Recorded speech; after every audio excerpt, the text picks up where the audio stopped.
Selamat malam, selamat bergabung Bapak Ibu sekalian. Selamat join kembali di acara webinar Geis Manggi. Ya, udah lama kita nggak ketemu ya. Oh, baru minggu lalu tadi. Seminggu ya, tetap lama Bapak Ibu sekalian ya. Senang sekali bisa join lagi pada malam hari ini dan berjumpa dengan Bapak Ibu sekalian. Uh, jadi kita mau mulai acara webinar ini dengan sebuah pemahaman ya, bahwa saat ini adalah waktu yang tepat bagi setiap kita ya mengangkat suara dan menyatakan iman kita pada dunia yang membutuhkan harapan. Dan webinar Games Manggi ini ingin berbicara bersama para pakar dan praktisi untuk mengupas segala sisi kehidupan dengan pelajaran dan kesaksian yang akan menginspirasi kita untuk berkreasi, bersaksi bagi sesama kita ya, dan juga bersama-sama dengan sesama kita. Setiap narasumber akan berbicara melalui media mereka yang mereka kuasai ya. Kita akan memulai acara ini dengan apa? Ini adalah satu series ya, rangkaian series ya. Hari ini adalah episode yang pertama. Kita akan bersama-sama berbicara tentang amplify your voice ya, atau bersuara melalui lensa ya. Akan ada series episode tentang aksara, suara, dan juga nada dengan maksud untuk memaknai segala yang terjadi di hadapan kita dan menyiapkan diri ya, bagaimana bersaksi melalui berbagai macam media ini. Nah, hari ini kita masuk ke episode yang pertama, Amplify Your Voice Through Lens. Kita akan sama-sama mendengar dan semoga terinspirasi dari para narasumber kita. Kita akan mendengar apa yang menginspirasi baik kedua pembicara kita ya, baik Pak Ruben maupun Pak Edward, menyuarakan ide dan karya melalui lensa mereka. Kita akan mulai webinar kita malam hari ini. Saya serahkan pada Ibu moderator kita, Alisa. Saya persilakan. Ya, terima kasih Lause Dede. Selamat malam Bapak, Ibu, dan saudara sekalian. Selamat datang di webinar Kupas Sisi. Jadi di Kupas Sisi ini ada slogannya nih, mengupas segala sisi, menginspirasi kreasi dan aksi. Nah, mau sedek kalau webinar ini bentuknya series ya. Jadi selama 1 bulan ini judul utamanya adalah Amplify Your Voice. Maksudnya apa tuh Amplify Your Voice? Jadi gini, harapannya webinar ini memberikan inspirasi juga motivasi buat kita supaya kita punya semangat untuk menyuarakan ide atau cerita yang kita punya supaya memberi dampak bagi kehidupan banyak orang yang ada di sekitar kita gitu. Nah, bentuknya series dibagi berdasarkan lewat apa atau bagaimana kita menyampaikan ide itu. Jadi ada amplify your voice through lens, ada through podcast, kemudian ada through music and writing. Nah, khusus malam ini kita akan bahas tentang amplify your voice through lens, ya, itu melalui media visual. Dalam hal ini, secara khusus kita akan bahas tentang lewat foto maupun nanti bersama Ko Edward kita juga akan bahas tentang video, gitu ya. Nah, pembicara pertama kita gitu ya, kayaknya mostly dari kita udah pada kenal deh gitu. Cuman saya akan memperkenalkan lagi, beliau ini seorang suami, juga seorang ayah, seorang arsitek juga yang jatuh cinta pada dunia fotografi sejak tahun 2011 gitu ya. Beliau ini awalnya menggeluti landscape fotografi, tapi kemudian beliau juga masuk lebih dalam gitu ya ke dunia social documentary photography gitu.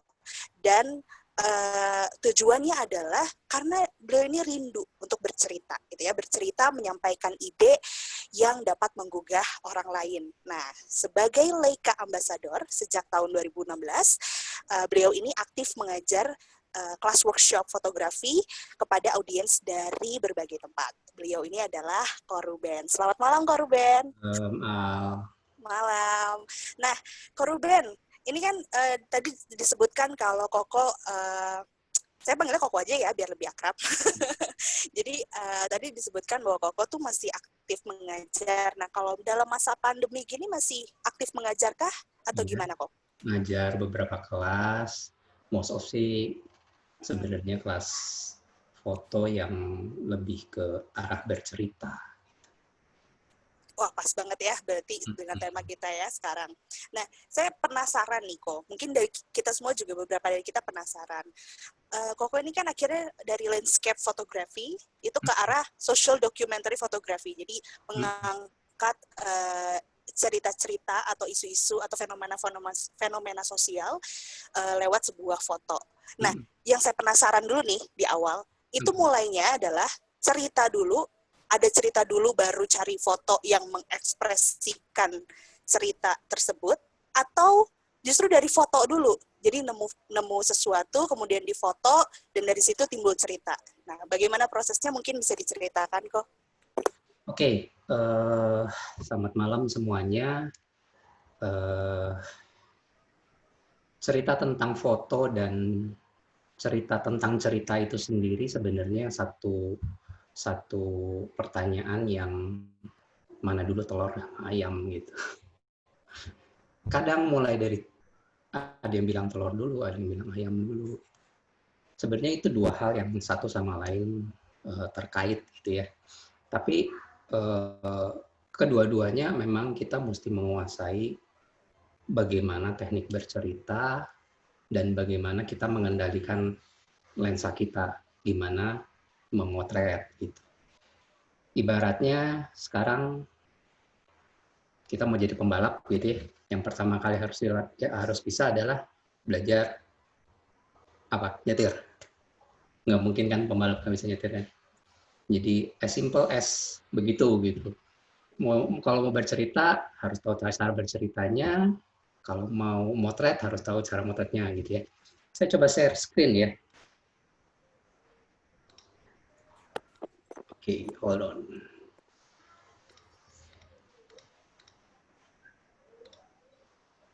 Oke, bisa lihat semuanya? Bisa kok. Oke. Ini saya ngomong a bit bukan teoritis, terlalu teoritis lah, simple aja lah. Saya pribadi membagi dunia foto itu menjadi ini 3 bagian ini yang harus kita kuasai dalam waktu kita memotret. Yang tadi seperti pertama saya cerita, bagaimanapun secara teknis kita harus mengerti kamera itu bagaimana sih kamera itu bergerak. Gimana sih kita cara ngerekam gambar dan so on, gimana aperture, gimana itu speed, apa itu ISO. Seperti orang yang belajar mau jadi pembalap ya harus belajar nyetir. As simple as pembalap itu bagaimanapun jadi base untuk semuanya. Nah, yang kedua adalah visual literacy. Ini lebih ke bagaimana mengkomposisi yang baik, bagaimana membuat konten yang baik, atau bagaimana lighting, cara lighting yang bagus itu bagaimana ya guys, mulai berbicara memindahkan, karena apa yang kita lihat pas tadi kita motret kan 3 dimensi nih. Begitu pindah ke foto jadinya kan 2 dimensi. Nah, itu yang kita tidak bisa ngomong, iya ya, pas lagi kita motret di sana itu di pinggirnya ada sana, cuma nggak di foto gua loh. Kan nggak bisa ngomong gitu kan. Semuanya harus ada dalam satu foto, dalam foto yang disajikan dalam bentuk 2 dimensi itu berhasil atau enggak ya, itulah jadinya gitu. Nah, berikutnya adalah put emotion di dalam situ gitu. Agak abstrak menjelaskan ini, tapi intinya setiap foto itu harus ada mengeluarkan namanya emosi gitu. Oke, ini sih sebenarnya prinsip awal dari gimana sih sebenarnya kita memotret gitu. Ada perbedaan yang basic antara see, look, and watch. See, look, and watch. Kira-kira kebayang nggak bedanya apa?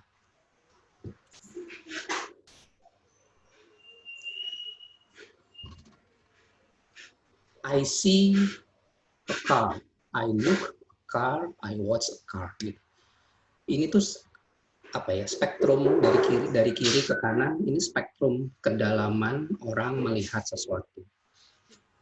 See sama watch itu jelas beda. Setiap orang tuh kayak punya setiap orang tuh bisa merubah matanya dengan kayak ada tombol gitu di sini ya. Dia bisa merubah mode dari see ke watch. Contoh paling gampang adalah gini, kalau misalnya pergi ke mall. Kalau cewek-cewek pergi ke mall, jarak 100 meter di depan ada sepatu, ada baju, bisa kelihatan. Kalau saya nggak bisa lihat. Begitu masuk mall, yang saya lihat satu kursi. Gimana saya bisa duduk. Kalau cewek-cewek ngeliat, kok kayaknya di balik tumpukan baju sana ada baju baru tuh bisa kelihatan gitu, nggak ngerti deh. Kalau pas lagi pergi sama istri, dia bisa melihat begitu banyak barang gitu, sementara buat saya semua sama saja. Itu karena level di sini setelannya gitu, setelan matanya beda gitu. Kalau saya hanya see, kalau dia watch, benar-benar memperhatikan satu demi satu gitu. Nah, kita mesti sadar bahwa see, look, and watch ini kita bisa kontrol gitu. Fotografi sendiri itu karena fotografi itu hal yang sangat subjektif gitu. Ujung-ujungnya persepsi dan ujung-ujungnya apa yang ada di kepala kita. Jadi once kita mau, kamera itu kan benda mati sebenarnya. Kamera itu tidak punya kemampuan untuk mengarahkan dirinya sendiri gitu. Jadi harus kita yang mengarahkan. Jadi ada orang bilang, oh kameranya harus kamerain yang bagus bla bla bla bla supaya hasilnya bagus. Enggak juga. Karena bagaimanapun ujung-ujungnya subjektivitas kita untuk mengarahkan kamera itu supaya kamera itu bisa melihat apa yang sebenarnya kita mau lihat. Kita mengarahkan, ini filosofisnya, bahasa filosofisnya, kita mengarahkan kamera itu ke tempat yang kita mau lihat gitu ya. Kamera itu tidak punya otak, kamera itu sepintar apapun kamera itu dia tidak punya intelijensia untuk membuat satu scene, satu view yang menarik sekalipun menjadi tetap menarik, atau view yang tidak menarik jadi menarik, harus kita yang subjektivitas untuk mengarahkan itu. Saya kasih contoh beberapa foto single yang ini saya mau cerita bagaimana kamera itu sebenarnya harus diarahkan. Ini salah satu contoh. Saya kasih judul foto ini How to Teach Your Dragon. Actually ini adalah foto orang mau pegang, ini sales sih. Ada sales lagi pameran mobil, lagi mau nunjukin ke orang, saya nunggu aja sih tangannya masuk. Nah pas ya memang lampunya kan nyala kan jadi kayak dragon kan. Nah seperti film How to Teach Your Dragon gitu. Realitinya bukan begitu, tapi saya twist karena saya mau menyampaikan sebuah ide bahwa ini adalah ada dragon yang lagi dan pelatihnya gitu ya. Ini salah contoh bahwa kita mengarahkan kamera kita ke apa yang mau kita ceritakan gitu. Ini yang kedua. Cowok berpita. Is it real? Cowok berpita. No, ini nggak real sama sekali. Ini cuman satunya ada di belakang. Cuman geser sedikit aja. 10 cm. Ceritanya udah beda. Yang berikutnya ini. Ada lukisan, pemandangan, ada sanggar burung di belakang. Saya geser 10 cm ke kiri, atau saya maju ke depan 10 cm, jadinya cuma dapatnya burung, atau saya buat setelan kameranya lebih berbeda, efeknya juga beda. Tapi yang mau saya sampaikan di sini adalah ada burung di kerangkeng, dia bermimpi bahwa tentang kebebasan. Lukisan ini saya bikin, setting kamera ini saya buat supaya lukisan ini buram untuk menceritakan bahwa oh ya itu mimpinya dia. Nah hal-hal seperti begini yang sebenarnya yang menentukan bagaimana efektif atau tidakkah kita bercerita. Ini contoh lain lagi, ada saya kasih judulnya Late Dinner gitu, keburu mati gitu binatang, udah mau dikasih makan juga telat gitu ya. Ini kondisi yang tidak real, saya kasih judulnya Women's Always Right. Right selalu di kanan gitu, cowoknya buang muka, ceweknya petantang-petenteng gitu. Tidak menceritakan kondisi real karena ini sebenarnya cuma penjual baju gitu, di orang-orang jualan baju dan manekin gitu, tapi saya menyampaikan ide yang tidak sesuai dengan realnya. Jadi karena ya memang saya mau bercerita bahwa ini adalah sesuatu cerita tentang cowok dan cewek. And so ini juga seperti mata yang ada pesawat jet gitu ya. Kenyataannya juga bukan begitu. Ini saya post ketika 17 Agustus. Ceritanya kebersamaan Indonesia Persatuan. Padahal ini saya foto lagi Lebaran. Ada anak duaan di Sunda Kelapa, Pelabuhan Sunda Kelapa. Pas latar belakangnya merah dan putih gitu. Saya ngelit foto ini ke arah yang berbeda. Jadi kadang-kadang foto itu yang kita foto itu bisa berarti beda karena kita mengarahkan foto itu ke arah yang berbeda. Jadi cerita lain lagi, judulnya Knock Out. Teman-teman semua pasti tahu lah, nggak mungkin ceritanya orang ini terjatuh karena bola. Jelas bukan itu.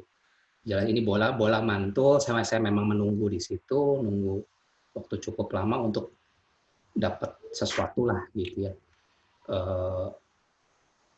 Tapi lagi-lagi kejadiannya adalah bukan orang ini jatuh karena bola, tapi impresi yang terjadi adalah begitu karena kamera diarahkan sebenarnya, jadi kamera itu bukan motret keluar gitu, motretnya ke dalam gitu, motret apa yang jadi ide kita. Contoh lain lagi, kayak orang lagi babat rumput, padahal itu patung gitu ya. Ini juga Big Mac gitu ya, atau kantong besar. Ini foto terakhir yang saya post pas lagi Idul Adha, seolah-olah si sapi ini sedang sedih kehilangan temannya. Padahal sebenarnya itu yang di bawah kiri ini nih, ini tuh kaki sapi lagi tiduran gitu, jadi not even disembelih, jadi dia masih hidup sebenarnya. Nah, oke, ini juga another. Itu sebenarnya cerita tentang bagaimana sih sebenarnya foto itu harus dibuat. Foto itu harus dibuat sesuai dengan ide yang ada, apa yang ada di kepala kita gitu. Nah, ada satu orang namanya Robert Capa.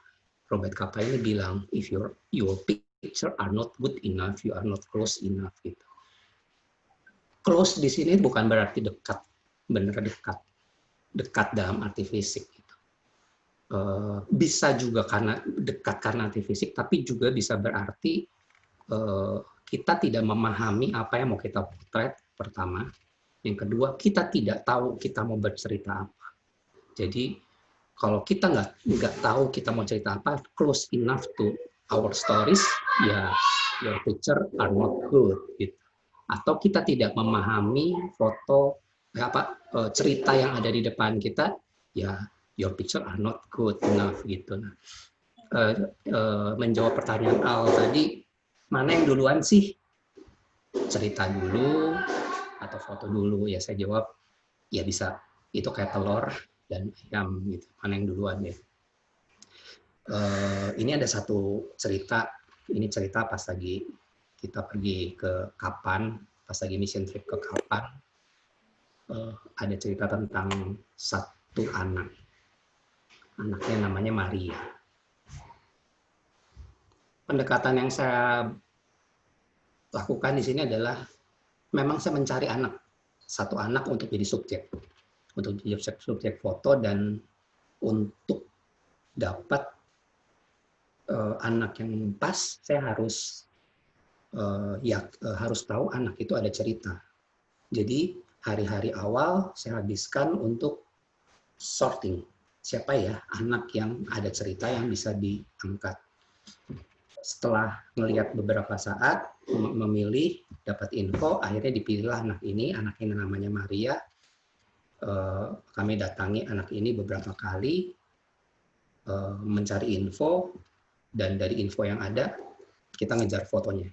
Ini satu pendekatan bahwa kita sudah punya ceritanya, terus kita kejar fotonya. Fotonya apa aja yang dibutuhin sih. Jadi ceritanya anak ini adalah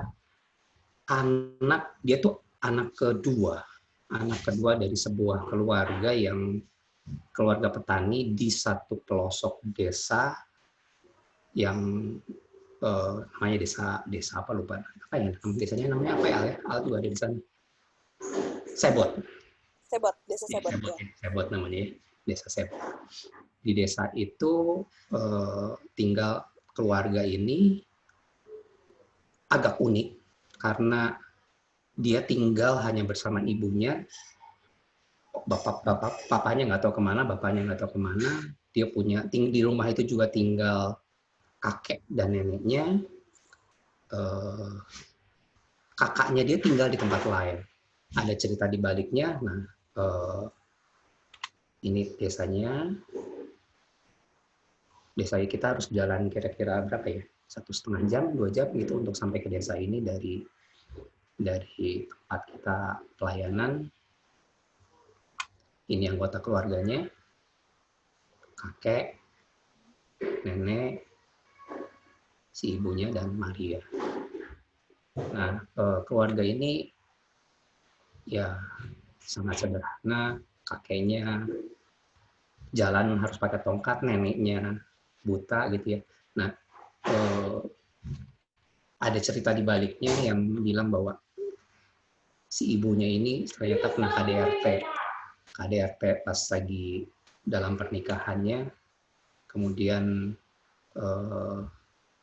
dia punya anak 2, yang satu namanya Marta, yang kedua namanya Maria, tapi Martanya ikut dengan keluarga suaminya. Nah, kenapa? Terus kita kejar ceritanya. Nah, mulai keluarlah detail-detailnya. Detail bagaimana si kakek ini menghabiskan hari-hari, bagaimana kondisi ruang keluarganya.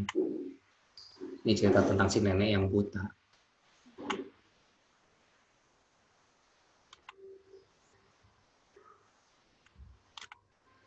Dia harus dibantu untuk setiap gerakannya, setiap jalannya harus dibantu. Nah, cerita mulai fokus ke cerita si mamahnya, Angelina namanya. Saya ngambil suasananya agak-agak muram karena memang ceritanya ini muram sih. Cerita yang tidak ideal untuk sebuah keluarga. Angelina ini punya masa lalu yang kurang baik. Ini dia pernah kena disiram air panas sampai mukanya ada carut marutnya gitu. Nah, si kakek ini si kakek ini adalah tokoh sentral dalam rumah tangga ini. Saya coba menggambarinya, ada ayam jago gitu ya. Ayam jago kan kepalanya semua ayam gitu. Saya nyoba masukin frame itu bersamaan supaya menjelaskan bahwa kakek ini adalah tokoh sentralnya.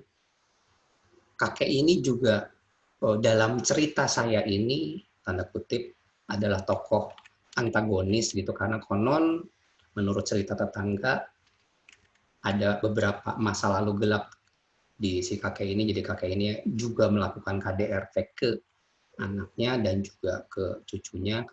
Itu informasi yang ya desas-desus kita dengar gitu. Tidak bisa dikonfirm dengan benar apakah seperti apa, tapi ya bukan keluarga yang ideal pasti.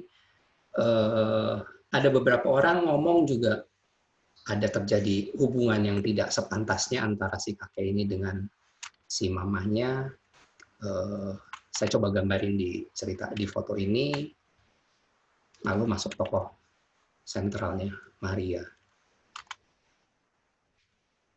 Saya coba ngambil detail pas lagi dia nulis, nama saya Maria gitu. Ini apa yang dia pelajari di sekolah. Dia kelas 2 SMP ya, 2 SMP ya? Iya. 2 SMP, tapi ini yang dipelajari di sekolah. Saya mau ceritain bahwa ya cuman segitu. Di sana tuh cuma bisa belajar cuma segitu, sebegini simple dan ya sangat sederhana sekali gitu. Ini catatan sekolahnya dia. bahasa Inggris dicampur sama pelajaran IPA yang di atas ya. Udah gitu, nggak tahu pelajaran apa, menenun, menjahit itu nggak tahu dia lagi nulis apa, itu pelajaran apa, yang bawa bahasa Inggris. Saya mulai masuk ke barang-barang pribadinya dia, barang-barang ini Alkitab dia dan fotonya dia pas lagi masih kecil, Alkitab yang udah kumel banget Alkitabnya. Nah, di foto ini saya coba cerita tentang gimana sih sebenarnya menggambarkan bahwa dia tuh berapa kali kabur dari rumah. Ini bukan pas lagi dia kabur. Ini pas lagi memang dia lagi keluar, pas lagi kita di sana dia keluar disuruh apa gitu. Tapi lagi-lagi ini subjektivitas kita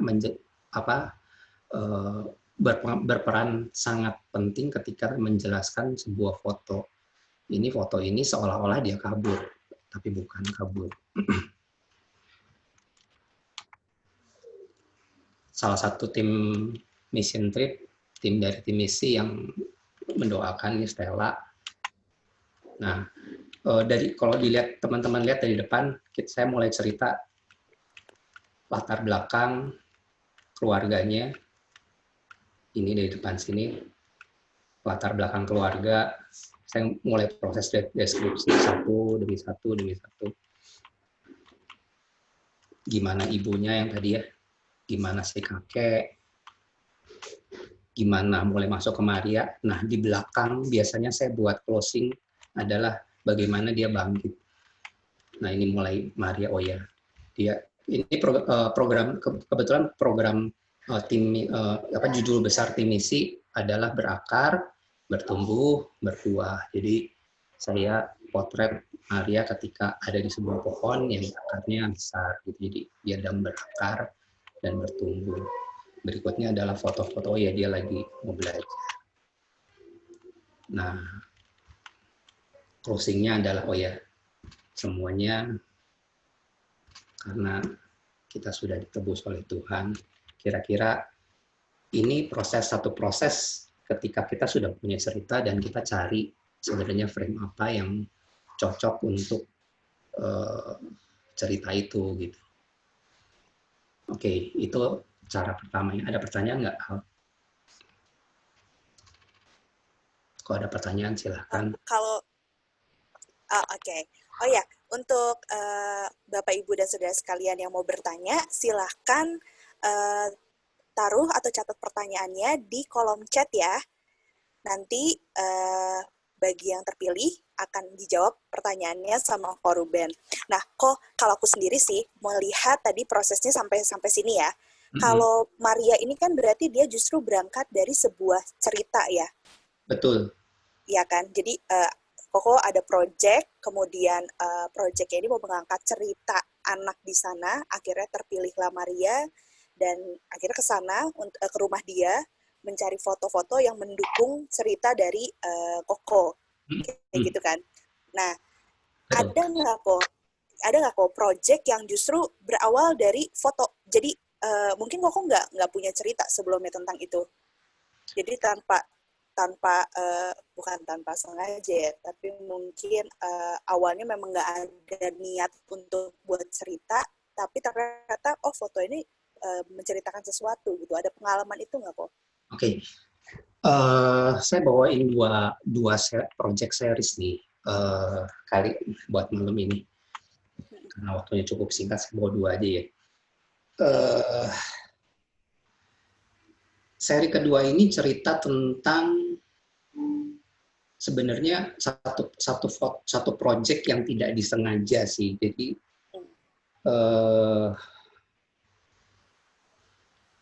pas lagi COVID kemarin, awal COVID, saya tuh awal bulan April kira-kira, mulai bosen ya di rumah ya, mulai capek gitu ya, kok nggak beres-beres gitu, kayaknya udah mulai stres gitu ya. Kayaknya mau keluar aja deh, keluar terus udah gitu bantu temen siapa ada orang yang bisa dibantuin nggak, tapi kan keluar sakit, bisa kena COVID, udah deh gue kena COVID aja deh, pikirannya begitu waktu itu, beneran pikirannya begitu, udah kena COVID aja. Kalau udah kena COVID kan udah imun, Kalau udah imun, udah keluar, kita bisa bantuin orang segala macam dan bisa bergerak lebih bebas daripada harus di rumah terus. Benar-benar sampai sejauh itu, waktu itu saya berpikir kayaknya udah benar deh, saya mau keluar aja deh. At the same time itu menjelang Paskah, terus seperti biasa, aduh kayaknya harus posting sesuatu di sosial media gitu. Cari-cari file lama gitu, apa kira-kira yang cocok. Oh iya, saya ingat, saya pernah motret di satu tempat namanya Hill of Crosses, itu di Lithuania, satu tempat yang orang pergi ke sana terus dia bawa salib terus nancep-nancepin. Tempat ini tempat yang cukup unik. Tempat ini berapa kali di bulldozer, tapi jadi salib-salib, orang nancapin salib terus di salibnya ditebang-tebangin sama pemerintah, tapi ada lagi gitu. Jadi akhirnya pemerintah biarin itu terus jadi tempat wisata namanya Hill of Crosses. Saya waktu itu saya pergi ke sana motret, tapi ke sana motret juga karena urusan kerja, jadi ke sana sambil motret, ya motretnya juga nggak terlalu serius gitu, jadi lebih banyak untuk ngajarin orang-orang gimana motret. Saya potret beberapa, ini ngasih contoh ke orang-orang gitu, dan saya tidak pernah melihat foto itu sebagai foto-foto yang menarik gitu, karena saya motret itu ya tanpa ada tanpa ada tujuan motret, jadi oke, yang penting komposisi bagus gitu segala macam begitu. Tapi saya motret cukup banyak di sana. Nah, ini tempatnya Hill of Crosses. Nah, di saat itu tadi balik lagi pas lagi saya mau posting di sosial media, saya posting apa ya? Tiba-tiba tiga hal itu jadi satu, nyambung gitu. Oh iya, saya punya cerita ya. Saya punya cerita, saya punya kegelisahan gitu. Kok kayaknya saya pengen keluar ya. Tapi kalau saya keluar terus saya bisa bantuin apa buat orang-orang gitu. Saya sempat kepikiran gitu. Mau keluar terus bantuin apa ya. Nah, kemudian kembali ke series foto ini, saya lihat-lihat gitu. Kok akhirnya keluar benang merah. Jadi seperti pencerahan sih buat saya. Jadi foto ini, series foto ini adalah cerita bagaimana sebenarnya pergumulan saya waktu itu ketika COVID, ketika saya tidak berdaya dan saya mencoba untuk menjadi seseorang yang menyelamatkan orang. Tapi sebenarnya apa yang bisa saya kerjakan gitu. Nah, pergumulan itu akhirnya berakhir pada satu kesimpulan, apapun yang bisa saya kerjakan, saya tidak bisa menyelamatkan orang banyak. Tapi sudah pernah ada orang yang keluar mengorbankan dirinya dan bisa menolong orang banyak. Itu Yesus ketika dia mati di salib. Nah, ini ceritanya, saya ulang lewat. Ini ceritanya ini. Jadi ini Hill of Crosses. Kalau teman-teman mau lihat yang ada tulisannya, nanti bisa saya tulis di chat room ya, di exposure.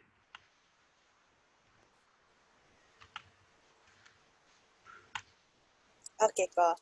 Apapun punya uang banyak juga nggak bisa hidup. Anak yang kehilangan orang tuanya, dimanapun, mau dari Jepang, mau dari mana, kesedihan,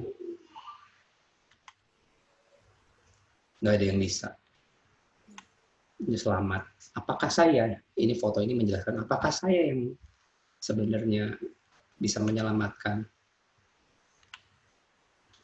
Nah, ini akhirnya adalah, oh iya ya, ada seseorang gitu yang mati di bukit, gitu ya. Turun ke dalam kerajaan maut. Ini kan kayak ada bawah tanah gitu. Ini Golgota, ini saya coba membahasakan Golgota, turun ke dalam kerajaan maut. mati gitu ya, dan bangkit kembali meninggalkan sayap yang rubuh. Ini for your info, ini foto ini bukan di sana, ini fotonya di Tanah Kusir. Jadi ini foto yang lain lagi, jadi fotonya di compile, ini buat closing semuanya, tapi sayap yang rubuh, jadi kayak turun ke dalam kerajaan maut, terus dari itu kembali gitu. Ini salah satu proses bercerita ketika ide dan foto sebenarnya berjalan tidak berbarengan. Oke. Ya. Ya. Ko Ruben, ini ada beberapa pertanyaan buat Ko Ruben. Pertanyaan yang pertama nih dari Lausa Anugrah dengan Kanobi ya. Katanya gini, Ko Ruben, bagaimana menggali cerita yang tadi? Maksudnya ini cerita Maria ya? Cerita Maria kan ya? Lausa Anugrah. Nah, bagaimana menggali cerita? Oke, terima kasih konfirmasinya. Ko Ruben, bagaimana menggali cerita yang tadi, yaitu cerita Maria? Butuh waktu berapa lama untuk bisa gathering datanya? Terus nunggu momennya bisa pas ya tadi dengan jalan ceritanya itu natural kan, bukan settingan. Nah itu coba dijawab Ko Ruben. Kalau cerita tentang social documentary, sebenarnya social documentary itu sesuatu yang sangat objektif. Kita tidak boleh mentilt fakta. Jadi fakta apa yang ada di kenyataannya kita harus sampaikan seperti apa adanya. Ada satu pola yang namanya 4W 1H.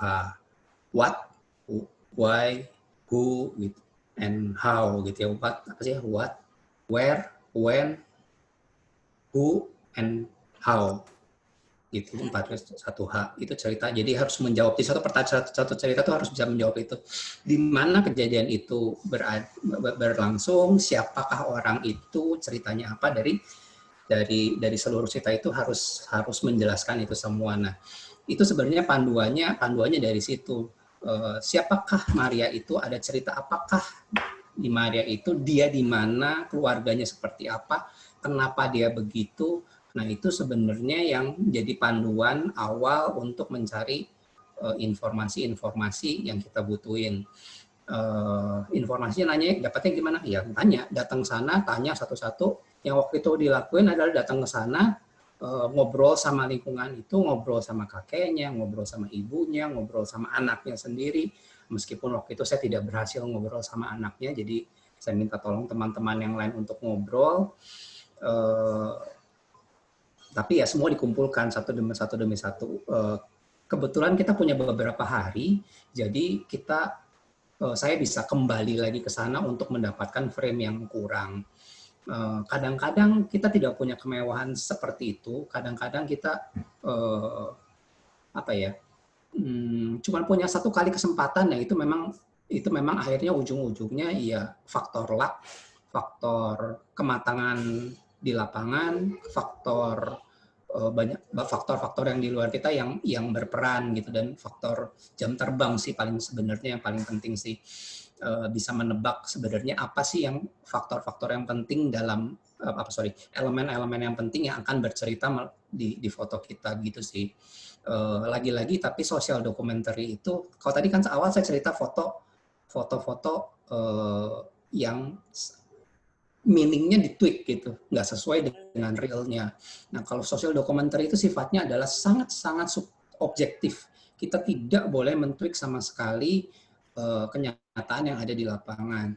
Nah, karena kita tidak boleh mentweak, jadi benar-benar harus sifatnya jurnalistik, makanya kita harus dapatkan informasi yang sebenar-benarnya. Jadi tadi saya bilang, ada informasi bahwa si bapak, si kakek, dan si ibu, si mamahnya, mempunyai hubungan yang khusus. Saya hanya berani bilang sampai segitu gitu, karena itu informasi tidak bisa dikonfirm gitu ya. Informasi itu tidak bisa dikonfirm, saya tidak dapat konfirmasi dari si ibu bahwa benar-benar terjadi dan nggak ada bukti. Jadi saya cuma, kalau nanti saya tulis di chat room, kalau mau baca ada catatan lengkapnya. Saya cuma bisa nulis sampai segitu gitu. Meskipun sebenarnya kalau ditulis si ibu ini sama si kakek ceritanya ini ceritanya aja ya. Ceritanya tuh si ibu dan si kakek, menurut bisik-bisik ceritanya si ibu dan si kakek ini punya anaknya tuh si Maria gitu. Jadi si Maria ini anak dan cucunya si kakek gitu. Menurut desas-desus yang beredar di tetangga gitu. Tapi saya nggak bisa nulis itu karena itu tidak terkonfirmasi gitu. Sebenarnya cerita itu kan sangat-sangat seksi kan untuk ditampilkan. Oh iya ya, ceritanya bahwa sebenarnya ini apa tragis banget ya, ini cucu dan anak dari si kakek gitu. Tapi karena itu tidak terkonfirmasi, saya nggak bisa bawain itu sampai ke titik itu gitu. Jadi saya hanya bisa cerita lewat gambar yang oke, melempet-lempet, nyerempet-nyerempet. Tadi nyamain si ibu sama si ibu sama si bapak dalam satu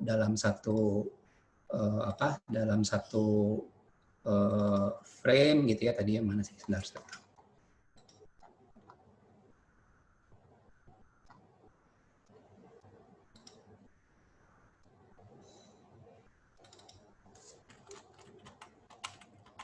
Si ibu. Nah ini bisa lihat ya. Saya cuma bisa nyerempet sampai sejauh ini gitu. Jadi menjelaskan bahwa si ibu sama si bapak kayaknya ada sesuatu deh. Ya terka aja sendiri gitu. Tapi impresi yang mau disampaikan itu, tapi saya tidak bisa bilang bahwa ada sesuatu terjadi di sana karena tidak terkonfirmasi gitu.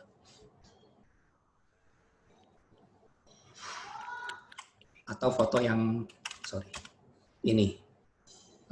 Saya mau cerita si bapak ini adalah tokoh yang antagonis, si kakek ini adalah tokoh yang antagonis. Di bawah itu seperti darah kan, kayak habis ngegebukin orang gitu. Itu bukan darah, itu sirih.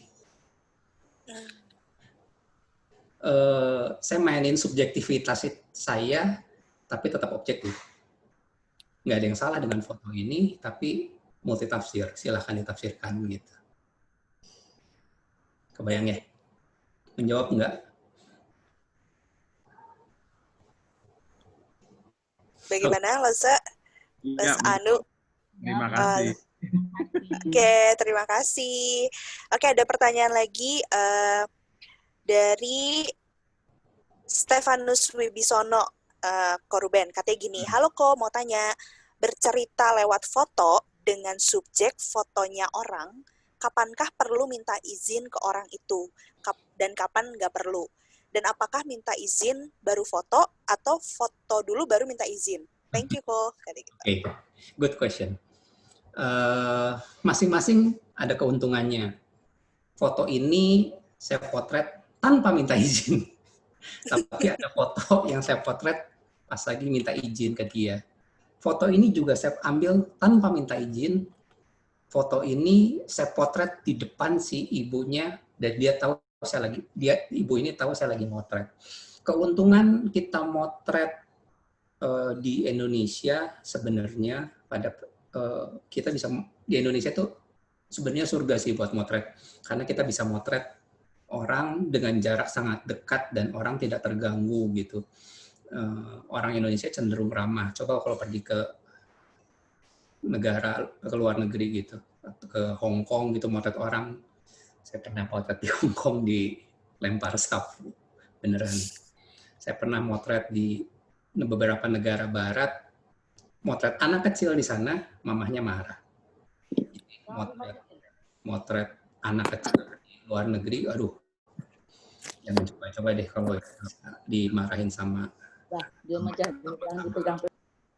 orang tuanya gitu, karena memang undang-undang mereka menyatakan bahwa ruang publik itu kita nggak bisa motret di ruang publik seenaknya. Tapi keuntungannya motret candid seperti begini, ini candid, kita akan dapat ekspresi yang natural. Bandingin sama ini. Ini foto jelas setting. Saya minta Bapak, Ibu, Mama, ayo duduk sini, saya mau potret. Ekspresinya tidak natural. Hasilnya tidak natural. Keuntungannya ini foto yang ini candid. Kita akan dapat ekspresi-ekspresi yang sangat natural ketika kita motret candid karena orang itu tidak siap gitu. Dan hitungannya hanya millisecond sih bandingin sama ini. Ini kan kelihatan bedanya kan? Atau ini tidak agak-agak buram sih karena meleset misfokus. atau ini nggak setting juga. Jadi kita bisa dapat ekspresi yang paling bagus ini sebenarnya ini sih. Kita bisa dapat ekspresi yang benar-benar natural gitu dibandingin dengan foto yang setting. Tapi kadang-kadang kita butuh foto setting karena kalau nggak kita nggak bakal dapat foto begini. Jadi kapan motret izin dulu? Ya kadang izin dulu. Tapi kalau saya biasanya nyolong dulu, minta izin baru motret lagi. Jadi seenggaknya udah dapat bonus di depan, dapat yang candidnya. Begitu. Oke, terima kasih Kak Ruben. Wibi, gimana? Ada pertanyaan lanjutan? Atau sudah menjawab?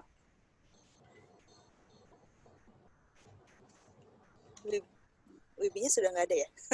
Oke, lanjut ya, Ko. Pertanyaan selanjutnya dari Ko Ruslan. Katanya gini, apakah Anda melakukan beberapa foto manipulasi sebagai karya fotografer Anda? Bila iya, bagaimana tanggapan power of manipulasi agar dapat berbicara dari karya tersebut? Iya, Anda bertanya apa, Pak Ruslan? Oke. Sebagai fotojurnalistik pada prinsipnya kita tidak boleh manipulasi sih sebenarnya. Konten jadi misalnya tadinya ada orang jadi nggak ada orang itu nggak diperbolehkan kalau di karya jurnalistik. Tapi banyak orang melakukan manipulasi di karya foto, terutama foto-foto yang sifatnya piktorial, foto yang harus bagus gitu, harus cantik. Jadi misalnya motret di pinggir pantai ada sampah ya nanti dipakai Photoshop, diedit gitu. Kebetulan saya tidak terlalu suka Photoshop, juga nggak pintar Photoshop, jadinya agak males motret, agak males post production, jadi agak males manipulasi begitu karena 2 faktor, males dan nggak bisa gitu. Tapi karya jurnalistik tidak diperkenankan kita melakukan apapun ke foto itu yang mengubah arti, menambahkan atau mengurangi yang ada di foto itu sampai artinya jadi meleset. Karena balik lagi dari awal, foto jurnalistik itu sifatnya harus sangat objektif. Itu kecuali kita memang foto yang ceritanya adalah tentang piktorial, yang tentang indah-indah ya silahkan, itu nggak ada masalah. Kode etik jurnalistik tidak mengizinkan itu sih Pak Ruslan. Kita menjawab nggak Pak Ruslan? Thank you sudah menjawab. Pak Ruslan ini juga fotografer ya Pak?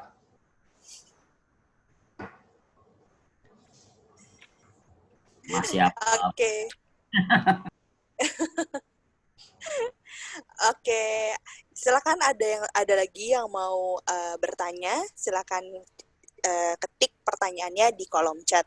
Oh ya, Ko Ruben, ini juga ada apresiasi kembali lagi dari Losa Anugrah dan Kanobi, katanya hebat ya kekuatan foto.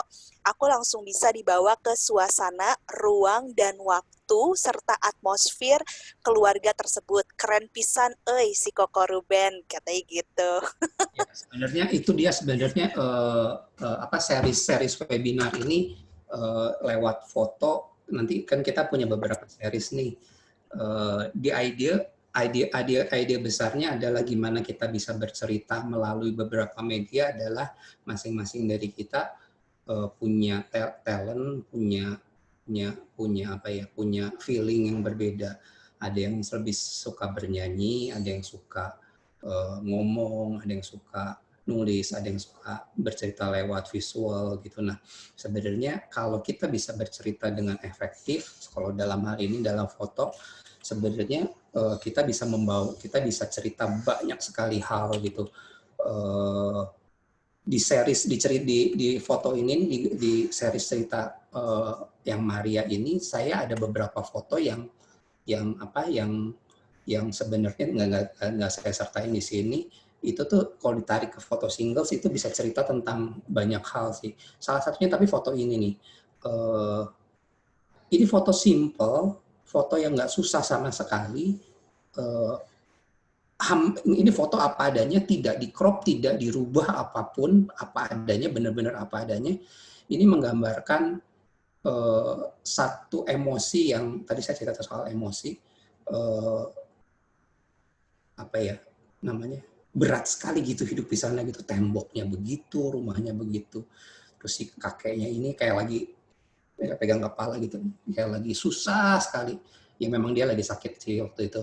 Tapi foto ini, dengan foto ini saya bisa mentransfer apa ya, emosi apa yang ada di lapangan sih. Tapi lagi-lagi kalau foto ini saya buat dengan dengan cara fotonya jadi terang gitu ya, itu kan nggak akan dapat kan. Jadi foto-foto begini harus dibawa ke foto ke yang gelap itu tadi yang awal saya cerita tentang namanya visual literasi gitu. Jadi ada foto yang harus dibawa begitu gelap, begitu berat, ada foto yang harus dibawa dengan sangat ringan. Nah di akhir series ini mana ya? Nah ini contohnya. Ini foto flat, foto sangat biasa, tidak ada yang istimewa dengan foto ini, tapi ya akar elemen yang ada di foto ini tuh benar-benar harus sangat berperan penting. Ini foto pakai handphone pun bisa, ini nggak usah pakai kamera apapun bisa. Atau foto ini juga foto, bukan foto susah gitu, tapi momen ketika megang gantungan kunci ini dan gantungan kuncinya isinya apa, pas lagi dia ketawa, ini menjelaskan banyak cerita gitu. Dan saya taruh foto ini di paling belakang karena oh iya prosesnya adalah begini sampai begini gitu. Nah di foto series urutan foto sequencing itu juga bermain sangat penting, perannya sangat penting. Jadi dari depan sampai belakang urutannya juga mesti bermain dengan baik. Seperti kita nonton film gitu, begitu urutannya diacak kayak Pulp Fiction gitu, itu kan berantakan kan. Ini dari depan kita mesti nyusun fotonya, namanya sequencing dengan benar gitu. Jadi ada rumusnya sih, ada namanya entire, ada namanya movement segala macam, itu a bit too technical lah. Tapi dari awal kita harus ngebawa di mana nih tempatnya. Ini kan where, jelasin ini nama daerahnya. Inilah tokoh-tokohnya yang akan diceritakan. Jadi kalau di film contohnya ini adalah starring siapa aja gitu. Ini mulai tokoh 1, ini tokoh 2, nah and so on begitu. Oke, Ko Ruben. Nah, Ya. Ko, ini aku ada pertanyaan penasaran sih sebenarnya. Okay. Jadi kalau berkaitan dengan pembicara kita selanjutnya juga, beliau ini kan aktif juga di media sosial, dan mungkin beberapa dari kita juga udah pernah lihat feed Instagramnya ya. Beliau juga bermain di foto dan video. Cuman bedanya dengan Ko Ruben adalah beliau ini setiap fotonya diceritakan begitu detail. Nah, saya udah cek nih beberapa, bahkan sebagian besar nih foto-fotonya Ko Ruben di media sosial, di Instagram, itu bahkan jarang ada narasinya, hanya mungkin keterangan tempatnya di mana dan hashtag fotografi dan sebagainya, tapi nggak ada cerita tentang foto itu tuh sebenarnya menceritakan apa gitu. Nah itu kenapa kayak begitu Ko Ruben? Aku penasaran sih sebenarnya. Oke. Memang sengaja sih sebenarnya nggak mau ngasih tulisan. Memang sengaja nggak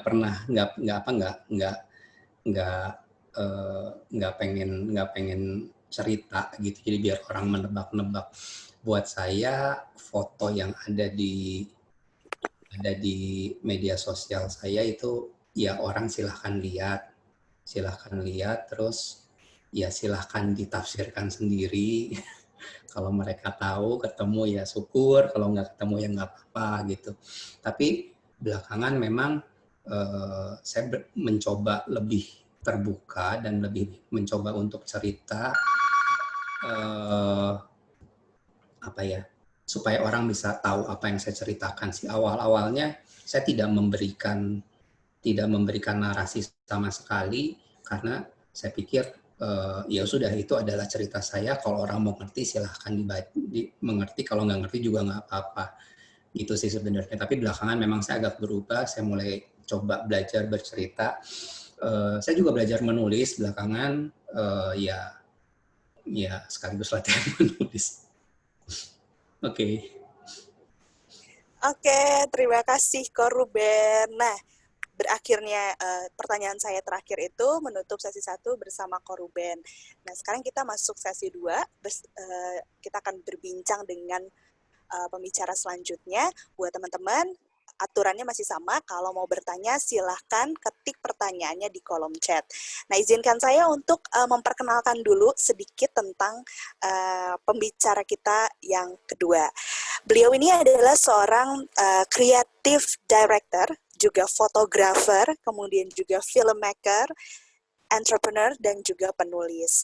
Nah, namun yang menarik adalah belakangan ini ia mungkin lebih dikenal lewat video-video edukatif yang viral di media sosial dan disambut positif pada masa pandemi ini. Nah, kemampuan beliau untuk menjelaskan sesuatu yang rumit dengan visual yang mudah dipahami memberikannya tempat khusus di tengah kekalutan yang melanda. Selamat datang buat Ko Edward Suhadi. Salam kenal Ko, saya Alisa, moderator dari webinar malam ini. Halo Ko, apa kabar? Kabar baik. Selamat malam semuanya. Selamat malam. Senang, terima kasih Alisa. Senang bertemu teman-teman di sini. Ada satu teman saya nih, Ruslan Lukman nih. Terus siapa lagi nih? Halo semua. Halo Ko. Salam, Edward. Malam. Nah, Ko Edward, terima Selamat kasih banyak. malam. Terima kasih banyak Ya. sudah bergabung dengan kami malam hari ini, Ko. Oke, untuk memulai perbincangan dengan Koko, saya mau jujur dulu, saya followernya Koko.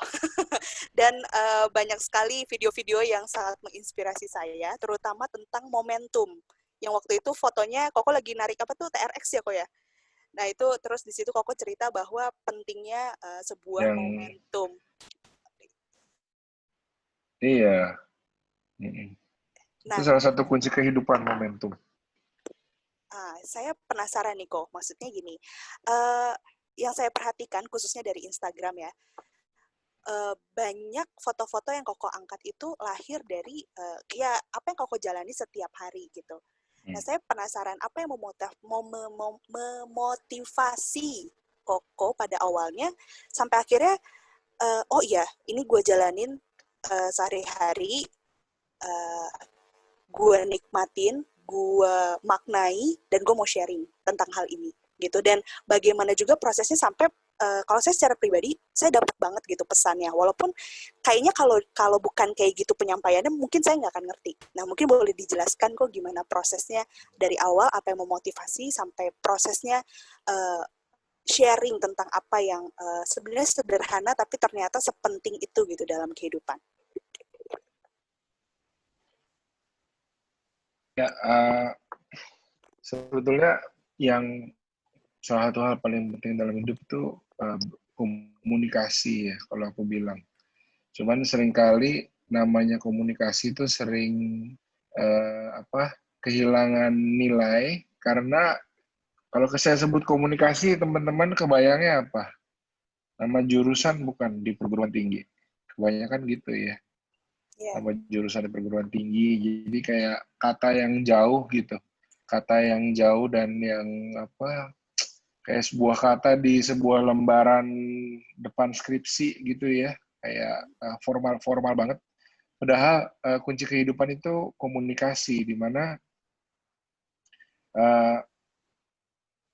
cara ngomong, bahkan cara saya ngomong, cara Alisa ngomong, cara seseorang mau melamar anak orang, cara seseorang ngomong sama tetangga, kalau boleh jangan parkir depan pintunya, presentasi konsep-konsep untuk klien, dan banyak hal-hal baik semua disampaikan dengan komunikasi. Nah, tapi seringkali zaman sekarang tuh, atau dari dulu juga ya, komunikasi terus sering campur aduk juga, kadang-kadang dicampur sama rasa kesel. Ya, jadi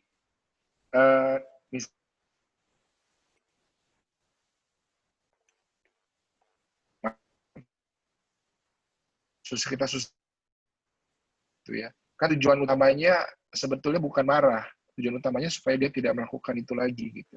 Cuman yang paling enak rasanya kan maki-maki atau marah-marah atau mempermalukan dia atau puas teriak-teriakin dia misalnya. Jadi sama juga dengan banyak hal. Saya merasa saya sebetulnya sering melihat aja karena saya juga dari dulu sering jadi ketua ini, ketua itu, terus banyak berkomunitas juga, terus udah lama mimpin perusahaan, banyak anak muda, sering lihat di sosial media orang-orang curhat juga. Saya ngelihat sebetulnya banyak hal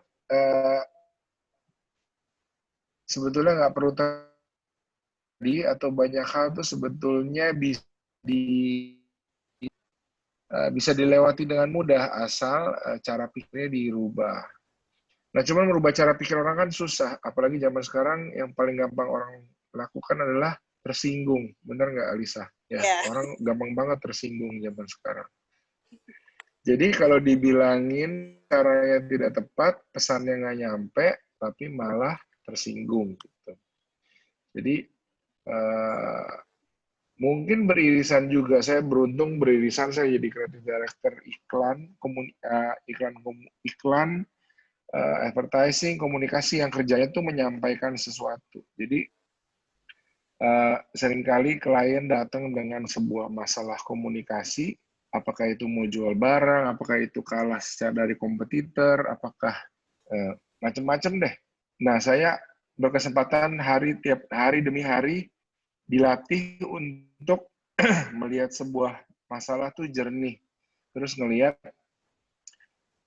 kalau kita mau orang mengerti tentang hal ini gimana caranya ya. Ya contohnya yang kamu lihat mengenai TRX itu kan. Jadi saya tahu dari semua buku mengenai perilaku dan behavior, yang paling susah itu mulai. Karena begitu kita mulai dan konsisten, pasti naik seperti tulisan TRX ya. Saya bilang kan lucu cuman lari berapa? 1 kilo ya. Karena kalau orang biasa naik TRX, kalau orang biasa naik treadmill kan mungkin larinya 3-4 kilo, jadi malu-maluin gitu treadmill 1 kilo. Cuman aku tahu, kalau aku bisa seminggu treadmill 1 kilo aja, nggak mungkin terus di 1. Pasti hari kedua, hari ketiga, enak nih, banyakan lah gitu. Dan itu di banyak buku, saya juga suka banyak buku mengenai perilaku ya. Ya semua selalu bilang dimulai dari hal yang paling kecil, paling gampang dulu. Nah ya memang, itu kan yang saya tahu. Cuman mungkin yang Alisa dapat cara saya menulis yaitu tentu latihan selama tahunan juga, bagaimana orang yang tanda kutip dinasihati atau mau dibagikan sesuatu ini nggak merasa tersinggung gitu. Dan mungkin salah satu tips juga ya, setiap kali kita mau menulis atau mau ngomong sama orang nih, mungkin aku kasih beberapa hal yang praktis saja ya, mengingat di sini kan juga banyak orang yang mungkin bidangnya beda sama saya, bukan anak kreatif, bukan advertising. Ya pasti waktu berkomunikasi itu yang disampaikan jelas, bukan hanya penyampaian kekesalan. Sama seperti misalnya misalnya tadi pagi nih, saya dapat kiriman makanan, makaroni fusilli gitu ya, fusilli sama ikan. Terus saya ingat ada jamur di kulkas, terus seperti biasa seringkali beli jamur itu kan waktu lagi niat mau makan sehat ya. Jadi belinya banyakan, tapi seringkali nggak dimasak-masak, terus jamurnya rusak gitu loh. Nah, jadi akhirnya saya masak si jamur dengan fusilli, terus saya makan.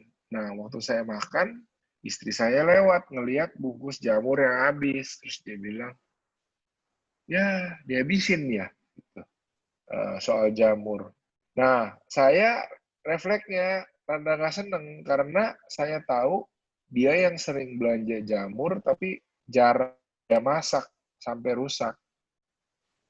Tapi maksudnya itu jamur nggak pernah lu urusin, terus tiba-tiba gue masak, lu bilang jamurnya dihabisin, kira-kira begitu ya. Jadi tapi dalam hati saya bilang, kamu itu kepengen jamurnya atau kesel jamurnya dihabisin? Kepengen jamurnya sih. Maksudnya ngeliat jamurnya udah mateng tuh enak gitu. Bilang, ya gitu dong. Jangan bilang jamurnya dihabisin sama saya. Seakan-akan saya menghabiskan punya kamu, padahal kamu nggak pernah ngurusin itu jamur. Kira-kira gitulah. Jadi, saya sampaikan dengan kepala dingin, tidak emosi, dan akhirnya damai pagi itu. Oke, iya ya, aku mesti bilang, Edward, aku mau dong jamurnya. Itu kan hal yang berbeda ya, daripada disentak. Kok jamurnya dihabisin gitu? Itu kan hal yang berbeda. Jamurnya Luxiami, aku boleh bagi. Nah, seringkali dalam hidup ya saya mencoba, kalau balik ke pertanyaannya Alisa tadi, saya mencoba gimana bisa menyampaikan sesuatu, tapi pesannya sampai. Bukan masalah menyampaikan. Di sosmed juga sering kita lihat kan, di sosmed orang-orang kayaknya mau menyampaikan sesuatu, kayaknya mau nolongin orang, misalnya lagi sekarang COVID, Corona gitu ya.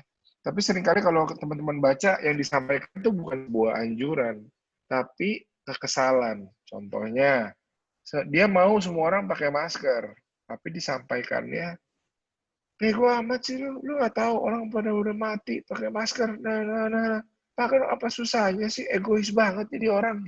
Nah, kira-kira orang yang males pakai masker digituin, jadi mau pakai masker apa kagak? Yang ada mungkin jadi lebih berantem, karena seseorang orang nggak suka diomelin. Kita selalu punya yang namanya self-defense, bisa-bisa selalu membela diri untuk apalah alasan dia akan ciptain gitu ya. Orang gue jauh-jauh kok berdirinya kok, atau orang gue sama gue nggak bisa napas, kayak di Amerika sekarang banyak nggak bisa napas kan.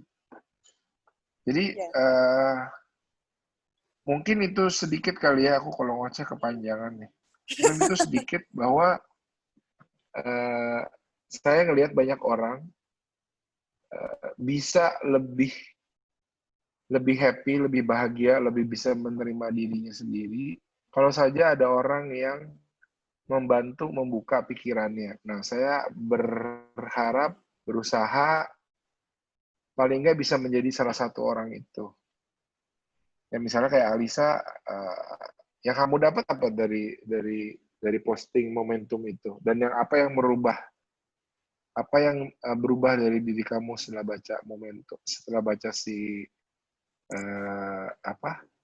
tentang momentum tadi? Oh, kalau saya, jadi kok saya tuh sebenarnya nggak terlalu suka lari. Jadi saya lebih suka olahraga yang kompetisi. Tapi semenjak pandemi apalagi gitu kan nggak bisa berinteraksi dengan orang sesering itu, mau nggak mau yang paling visible untuk dilakukan ya lari atau nggak workout di kamar gitu kan. Nah, untuk memulai lari ini jujur buat saya agak sulit. Sampai saya baca bahwa ya udah mulai aja dulu sedikit, cuma sekilo gitu, make it easy juga, jangan dibikin ribet, nanti juga makin hari makin nambah. Tapi ya lu, kalau yang saya dapat ya lu jangan mikirin besoknya, ya hari ini aja dulu, mulai dulu aja sebisa lu gitu. Udah sering lari dan udah makin jauh larinya gitu, puji Tuhan, walaupun belum kayak atlet maraton belum sih. Gitu. Nah, berkaitan juga dengan hal komunikasi. Koko sebagai creative director, itu kan klien punya cerita dan Koko dan tim berusaha bagaimana mengkomunikasikan cerita itu atau pesan itu melalui gambar, video kalau dalam hal ini ya, gambar atau video. Nah, kalau dalam kehidupan sehari-hari nih kok, maksudnya terlepas dari pekerjaan Koko gitu kan, Koko juga sering itu kan posting-posting gitu di di feed IG atau IG story dan sebagainya. Itu biasanya nih kok, ini pertanyaan juga tadi sama buat Ko Ruben. Itu biasanya punya cerita dulu, terus cari foto yang bisa mengekspresikan cerita itu, atau justru pas dapat foto, dapat momen, terus dimaknai foto itu gitu, dibikin cerita dari foto itu. Seringnya gimana kok? Kalau aku mungkin yang pertama ya, karena biasanya koneksi cerita itu terjadinya lagi bengong atau lagi mengerjakan sesuatu yang lain, atau lagi berolahraga, atau lagi melamun.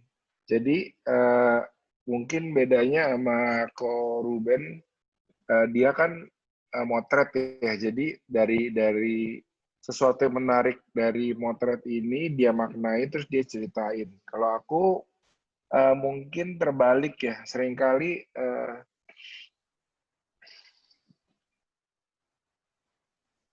misalnya kayak apa ya? Nih aku banyak catatan sih. Aku coba contek catatanku nih. Aku coba lihat contekanku. Misalnya aku tiba-tiba ngomong begini nih.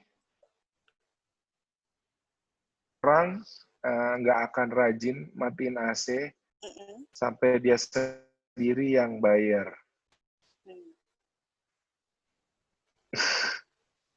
Jadi inget apa? Inget sama orang tua aku. Orang tua aku kan bilang dari dulu kayaknya bawel banget sih nih urusan apa AC kagak dimatiin. Begitu kita jadi orang dewasa, ketika harus bayar sendiri, akhirnya mau nggak mau kita yang bawel ngematiin AC. Nah itu ya aku bisa tarik-tarik. Maksudnya seringkali consequences atau hal-hal yang berdampak mempunyai tanggung jawab lu nggak pikirin. Contoh yang terakhir juga yang Bami mantan baca ya. nggak Alisa? Baca. Iya, kayak jadi yang buat yang nggak tahu, mantan pacar saya sebelum istri saya yang sekarang ini buka usaha bakmi terus dia bilang, Edward kamu mau nggak? Mau dong gitu ya. Dia tahu aku followerku naik dan dia bisa aku bisa foto endorse gitulah. Ya udah, terus waktu lagi manasin, ya seperti aku lagi manasin, aku pikir, ya apa kabarnya dia ya? Kalau gue dulu married sama dia, hidup gue kayak gimana ya? Nah, biasanya aku tuh kayak gitu langsung jadi itu, karena udah sering berlatih mungkin ya. Oh, tak, tak, tak, tak, tak, tak. Iya ya, banyak orang kayaknya gue sering dengar juga cerita orang yang kayak nyeselin, kayak merasa salah pilih pacar, merasa sama pasangan yang sekarang. Nah, akhirnya poin aku di post itu kan aku bilang, lu membayangkan apa? Membayangkan surga sama pacar lu yang dulu, sama ternyata lu membayangkan pacar lu yang dulu akhirnya tukang mukulin bini, itu kan dua hal yang tetap diangan-angan, sesuatu yang dua hal yang nggak terjadi. Kenapa lu menyiksa diri dengan selalu menggambarkan, aduh, andai gue kawin sama dia, gue nggak akan susah duit kayak sekarang. Gue mungkin mungkin kalau kasusnya aku sama istriku, aku belum punya anak ya. Aduh, mungkin kalau aku married sama dia, anakku udah 2 gitu ya. Tapi kan itu you'll never know. Itu kan bayangin, aduh, gue kalau mungkin di hutang besar bokapnya dia, misalnya. Ya kan? Kan dua hal itu sebuah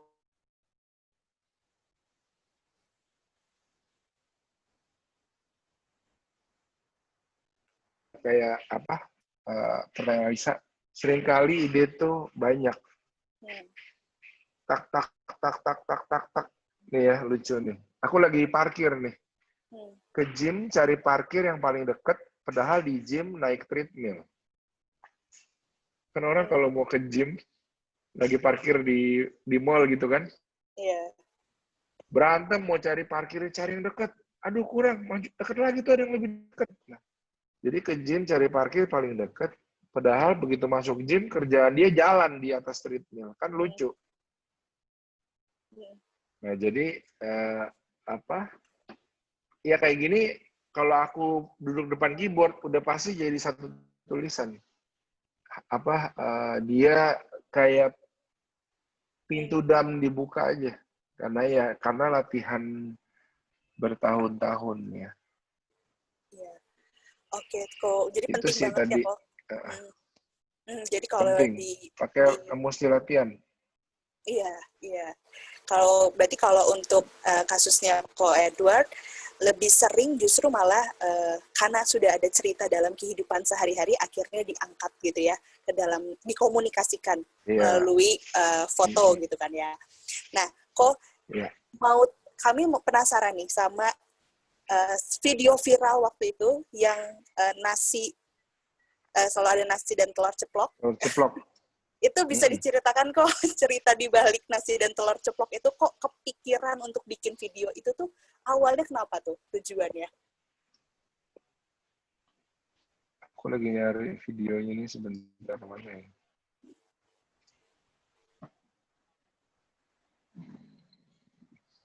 Ini dia.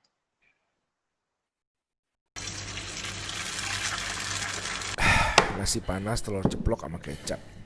Semua orang Indonesia, nggak peduli suku, agama, dan golongannya, pasti makanan favoritnya ini. Di keadaan seperti ini, saya sendiri jadi sadar sebetulnya, supaya nggak mati, kita cuma perlu makan ini, bener nggak sih? Makanya berhenti yuk belanja nyetok-nyetok berlebihan, atau istilah kerennya panic buying. Kenapa? Karena orang-orang yang beneran butuh, buat keluarganya makan, buat persediaan mereka yang sakit, buat melindungi diri, kayak dokter-dokter dan perawat-perawat, jadi harus beli mahal karena harga naik. Atau yang paling parah itu jadi gak kedapetan karena stok habis. Panic buying itu juga bikin suasana jadi mencekam. Barang itu banyak, cukup, asal gak dibeli barengan semua. Sama kayak video viral kemarin. Kalau semua orang belanja gantian, kurvanya tuh landai, pasti lebih dari cukup. Kasih napas yuk buat truk-truk yang antar barang. Kondisi ini gak akan lama. Di negara-negara yang sekarang sudah mulai pulih pun, warganya tuh nggak ada yang sampai jadi kayak mengais-ngais makanan dan sayur basi di lemari kayak di film-film perang. Yuk jaga situasi kondusif. Kasih waktu buat pemerintah pusat dan daerah. Banyak dari kita tuh bisa urus diri kita sendiri dulu, nggak usah nungguin mereka. Oke lah kalau kamu sebel sama pemerintah, jaga situasi buat semua tenaga kesehatan yang lagi berjuang bertaruh nyawa di garis depan. Tapi setiap kamu takut, ingat enakan nasi panas sama telur ceplok saya barusan. Cukup kan? Enak lagi. Nih tisu aja saya cuma butuh 1. Bahkan ya kita yang punya kemewahan bisa panic buying, harusnya jadi orang yang bisa bantu sekeliling kita yang jauh lebih susah dari kita. Hari-hari ini perbesar empati. Bentuknya bisa macam-macam tergantung situasi dan kondisi setiap orang masing-masing. Tapi yang pasti setiap orang bisa memberi kontribusi. Saya tutup dengan pepatah bagus favorit saya dari Michelle Obama. Kamu gak bisa bahagia kalau cuma kamu satu-satunya yang bahagia.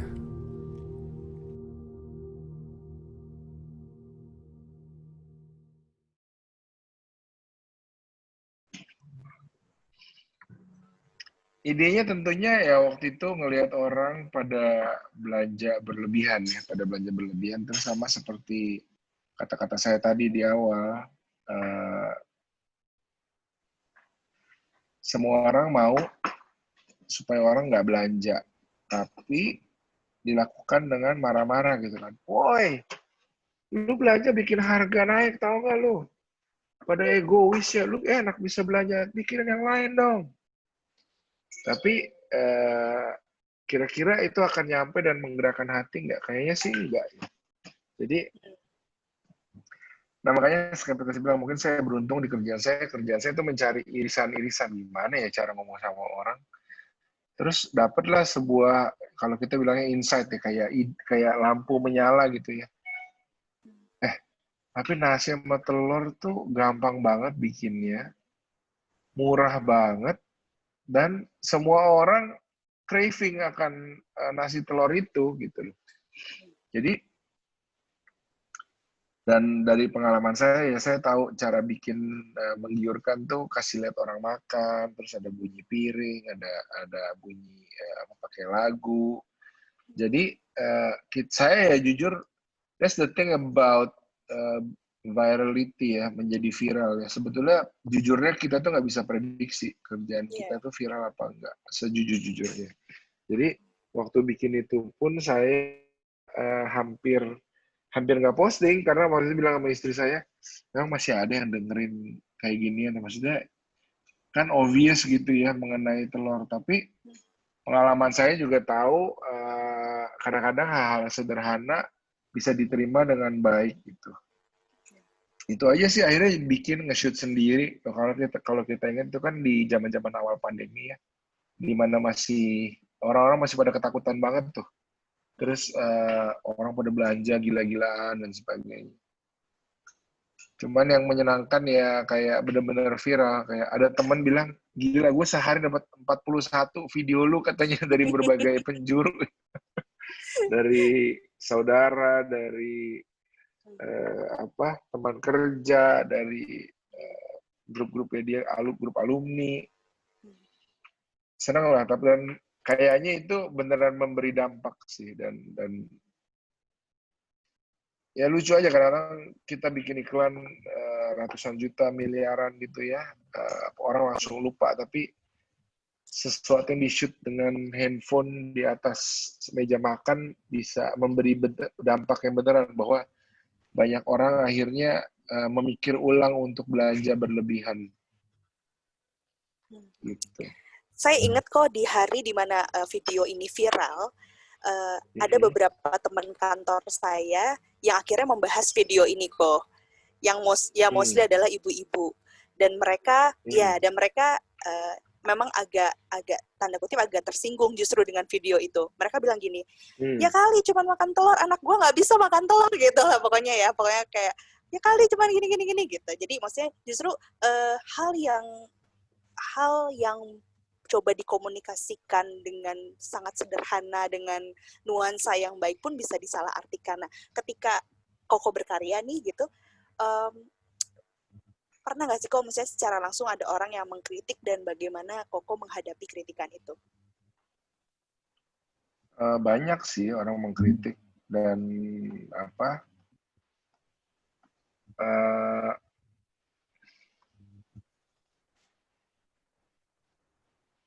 that's the thing, talking to a mess gitu ya. Itu kalau ketika kita ngomong ke sesuatu yang luas dan besar, pasti akan ada orang yang nggak sepakat. Dan waktu saya muda dulu, tentu saya jauh lebih gampang naik darah ya, tentu lebih gampang tersinggung. Cuman semakin saya dewasa, semakin saya tua, saya merasa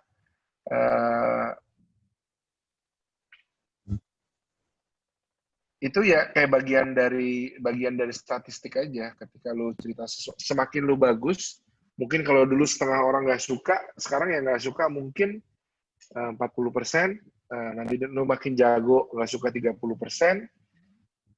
Jadi ini juga salah satu tips dari saya atau trik ya. Saya semakin saya tua, saya merasa bahwa dunia ini tidak semuanya melulu tentang saya. Jadi kalau ketika orang itu kritik, ya mungkin itu cuma orang lewat, dia nggak kenal saya, dia nggak tahu saya siapa, jadi ya udahlah gitu. Nggak harus, that's the thing about debating di sosial media ya. Kadang-kadang hal kecil jadi besar karena terus disiramin bensin gitu. Ada orang cuma iseng ngomong sepotong.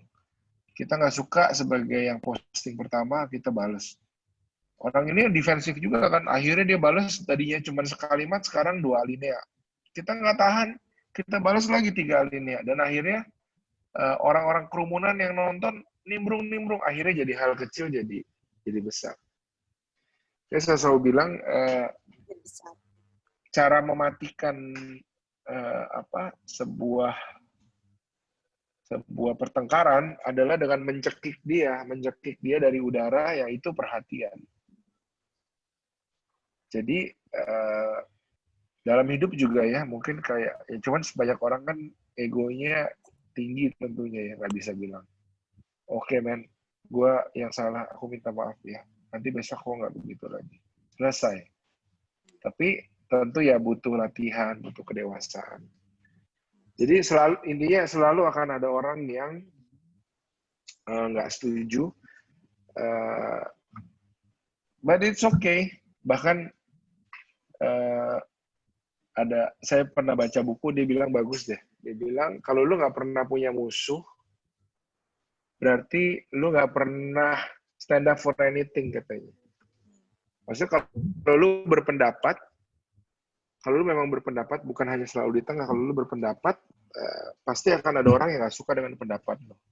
Karena akhirnya lu memilih kiri atau kanan gitu, instead of selalu di tengah. Jadi punya paham untuk selalu damai dengan semua orang juga mungkin sesuatu yang kurang pas menurut saya. Oke, kok ini ada pertanyaan juga dari Lausudwi, katanya gini, Edward, kenapa cerita COVID-nya udah lama nggak diupdate? Dan kalau buat lagi sekarang, apa yang kira-kira bisa disampaikan?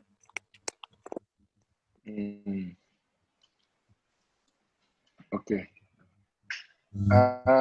Sebetulnya pertama karena udah mulai kerja lagi. Jadi seperti saya bilang, saya itu bukan content creator ya istilahnya. Content creator kan, atau saya itu bukan influencer. Influencer kan orang yang memang kerjanya adalah bikin video, diposting di sosial media. Saya punya kantor, saya punya karyawan.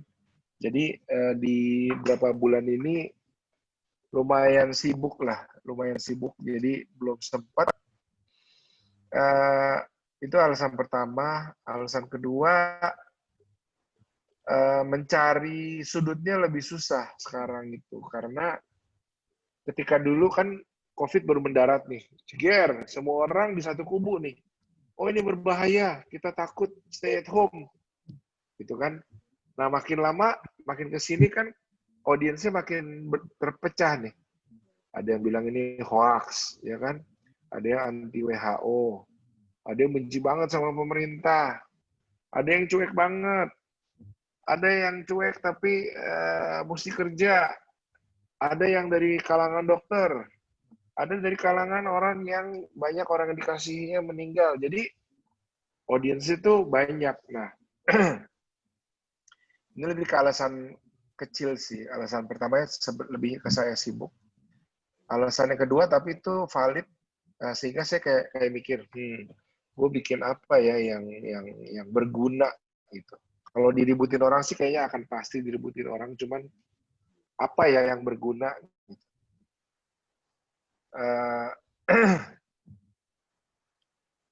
Kemungkinan besar kalau saya ada video lagi, kayak contohnya saya mau bikin video masker, tapi kan kalau cuman bikin pakai masker, karena masker melindungi apa?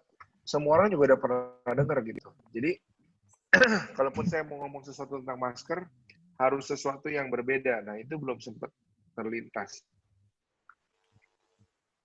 Oke, thank you kok jawabannya. Yang lain, apakah ada pertanyaan? Kalau enggak, ini saya ada pertanyaan juga kok. Jadi gini kok, kalau misalnya, kan saya juga lihat nih, saya tertarik juga dengan project Koko yang lumayan cukup terbaru ya, yang link aja. Iya. Ya, dan juga yang ulang tahun Telkomsel. Betul. Nah, di dua video itu kan Koko bahas tentang bagaimana keterbatasan yang ada itu bukan menjadi halangan. Itu bisa sharing tentang itu nggak kok ke kita semua? Bisa banget. Jadi saya selalu bilang hidup berusaha melatih pikiran. Karena sampai kita mati, ngobrolnya itu sama ini barang, bener nggak? Nah, kalau kita nggak bisa menjinakkan dia, kasihan kita, seumur hidup sengsara. Banyak orang nggak bahagia karena sulit bersyukur. Banyak orang merasa dunia nggak adil karena selalu merasa dirinya adalah korban. Banyak orang merasa karir nggak maju adalah salah karya teman-temannya dan bosnya. Jadi, padahal semua itu kalau dia mau menyampingkan ego dengan mudah, banyak pemahaman yang bisa membantu dia lebih bahagia. Contohnya ya karena kayak salah satunya yang soal apa namanya bikin kerjaan ini ya. Jadi sebetulnya di dunia kreatif, kalau lo dikasih brief, terserah kamu deh bikin apa aja. Biasanya itu malah susah. Karena yang kita butuhkan adalah sebetulnya adalah sebuah batasan. Nah, sisi lainnya lagi adalah seringkali kita dapat brief, misalnya banyak keterbatasan. Dulu sebelum COVID, misalnya budgetnya kecil, atau misalnya kliennya bosen pakai orang, atau misalnya kliennya bosen iklan yang gitu-gitu aja, apalah batasannya. Nah, batasan itu menjadi kayak orang merasa dia dibatasin gitu loh. Kan jadi bilang, padahal sebetulnya aku dapat kata-kata bagus banget ini, aku sering tulis juga di Telkomsel dan Link aja. The brief is not the ceiling, it's the floor. Jadi sebuah keterbatasan itu bukan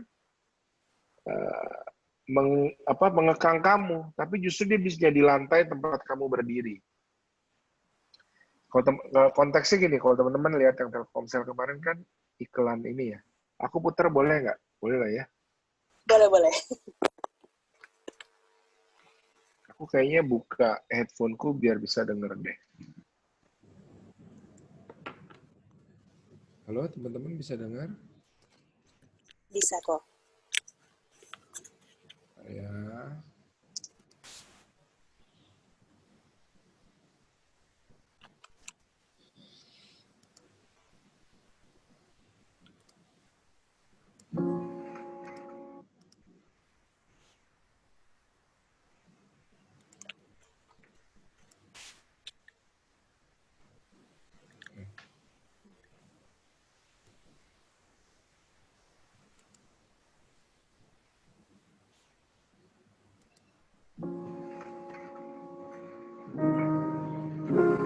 Menjadi yang terbesar, ceritanya kerap kali tidak lengkap.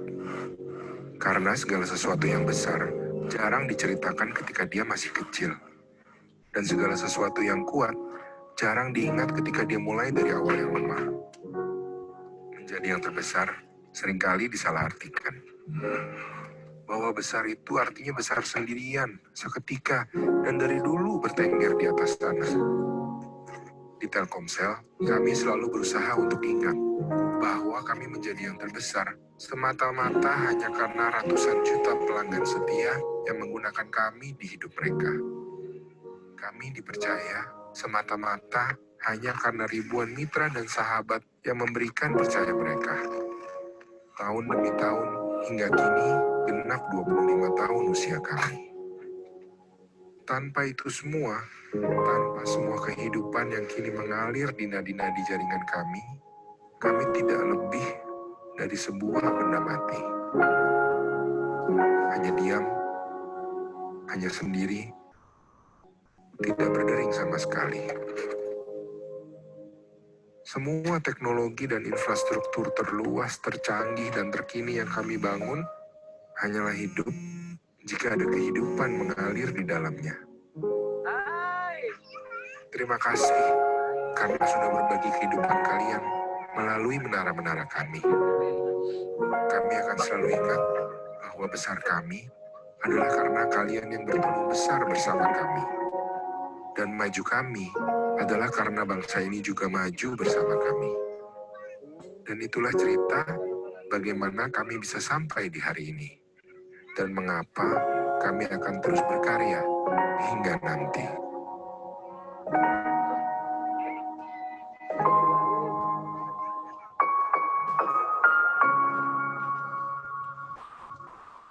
Ya, kalau teman-teman lihat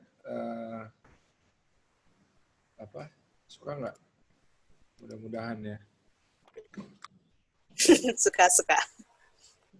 Ya, maksudnya Telkomsel brand besar,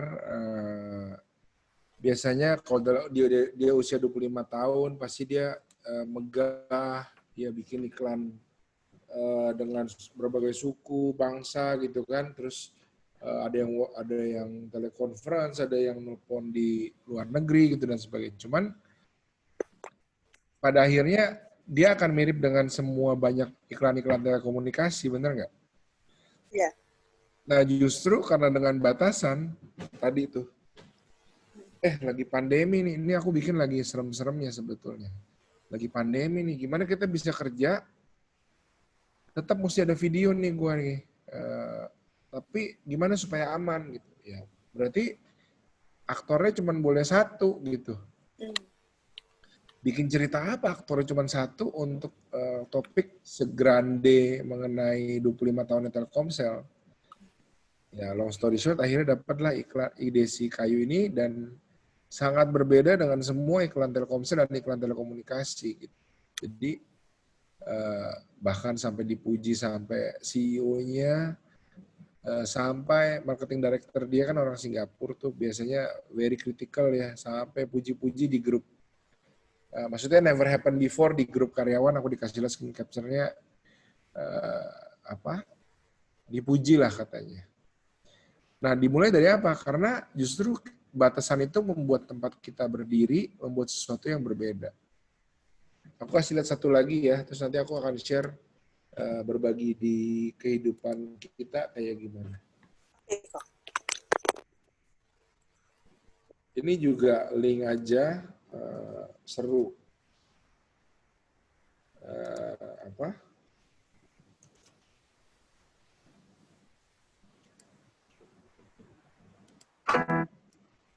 Sama, link aja juga.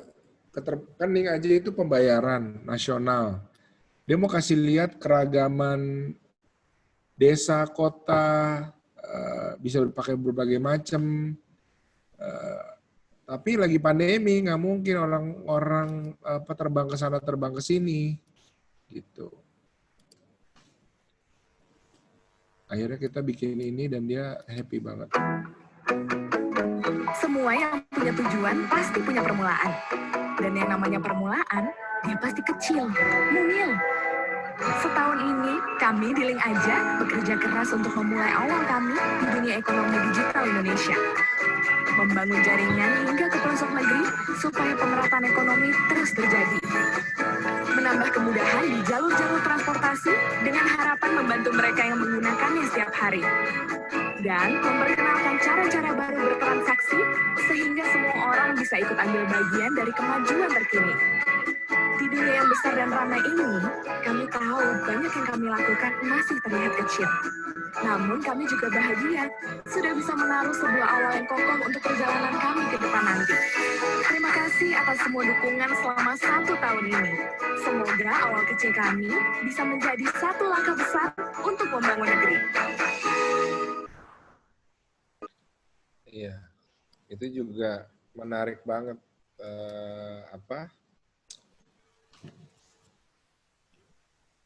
Ada nggak ya ininya? Bayangin dari keterbatasan nggak bisa ngapa-ngapain, akhirnya jadi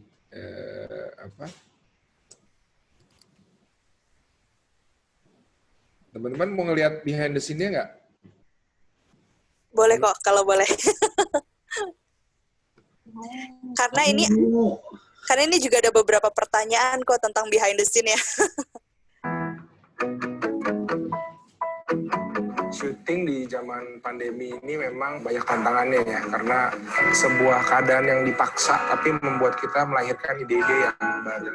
Pokoknya senang banget ketika konsepnya di-approve dan bahkan didukung penuh oleh Link Aja dan agensinya Isobar, karena di balik setiap konsep yang seru ada seorang atau sebuah klien atau sebuah brand yang memberikan kepercayaan. Jadi kalau teman-teman lihat iklan keren-keren atau kerjaan keren-keren, ingat juga orang yang kasih approval lampu hijau untuk proyek-proyek tersebut. Jadi kita kerjasama dengan salah satu modeler ya bilangnya ya, Mas Andri Jan. Luar biasa pokoknya deh ngeliat dia kasih input, jadi dari sudut pemandangan dan juga sambil kerjasama dengan art department kita, Mas Dimas, yang sepanjang proses jadi sebuah jembatan antara keahlian hobiis menjadi sesuatu yang siap untuk ditaruh di sebuah ruang produksi. Saya senang banget juga bisa kerjasama bersama Bella Panggabean, director fotografi saya, dan penata cahaya seorang senior yang saya hormatin, Bang Yunus Patsolang. Yaudah yuk, kita berdoa semoga semua lancar, berdoa dimulai. selesai. Ya pekerjaan adalah rezeki, mari kita menikmatinya hari ini. Terima kasih. Yuk. Kita ambil set kereta api karena dekatnya Link Aja dengan KAI dan juga Pertamina sama, karena Pertamina juga salah satu shareholder di Link Aja. Kita juga ambil adegan-adegan di minimart dan juga mewakili Link Aja dengan jaringannya sampai ke pelosok-pelosok transaksi-transaksi keuangan yang terjadi di pasar-pasar, di kota-kota kecil. Kita juga ada adegan di daerah perumahan. Proyek seru lah. Nggak cuma sisi profesionalisme, tapi selalu harus ada unsur mainnya di dunia. Tuh, lihat profesionalisme. Barang segede upil. Kecil banget ya kok ya. Profesionalisme, tapi selalu harus ada unsur mainnya di dunia kreatif ya, dan saya rasa di banyak bidang harus ada unsur seru, bebas, mencoba, karena dari situlah biasanya magic happens ya, dari kolaborasi, saling menghargai pendapat, melihat batasan, terus gimana ngatasinnya gitu. Seru banget sih. Tantangannya ya yang di shoot kecil banget ya, sedangkan segala peralatan yang menyertai kamera itu gede banget dibanding dengan si benda kecil ini. Kalau teman-teman lihat jempol masing-masing sekarang, orangnya tuh hanya setinggi jempol ini. Dunia itu hanya selebar 20 kali 43 cm kalau nggak salah. Sedikit lebih tinggi dari sebuah kertas folio ya. Selamat ulang tahun yang pertama, Link Aja. Sama seperti konsep yang kita buat, mungkin kamu sekarang masih kecil. Semoga kedepannya menjadi sesuatu yang sangat besar dan berguna buat banyak orang.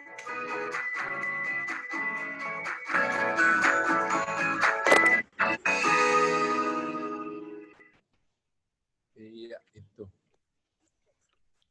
Jadi karena keterbatasan, akhirnya melahirkan ide-ide yang berbeda. Kalau kita mau lihat, kalau kita selalu melihat, gue biasanya begini, tapi nggak bisa karena ada ini. Nah, itu cara pikir yang lama. Dan itu bisa bikin frustasi, kan? Tapi justru karena gue nggak bisa gini, gue bikin yang baru tuh kayak gimana ya? Apa tadi pertanyaannya? Oke, kok tadi ada yang juga penasaran tentang behind the scene dan udah disampaikan juga kan videonya bagaimana. Nah, ini ada pertanyaan yang menarik sebenarnya kok. Ini dari Koruslan. Dia bertanya seperti ini.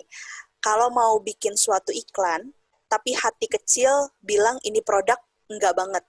Dan kalau saya tetap lanjut bikin iklan kayaknya bohong banget.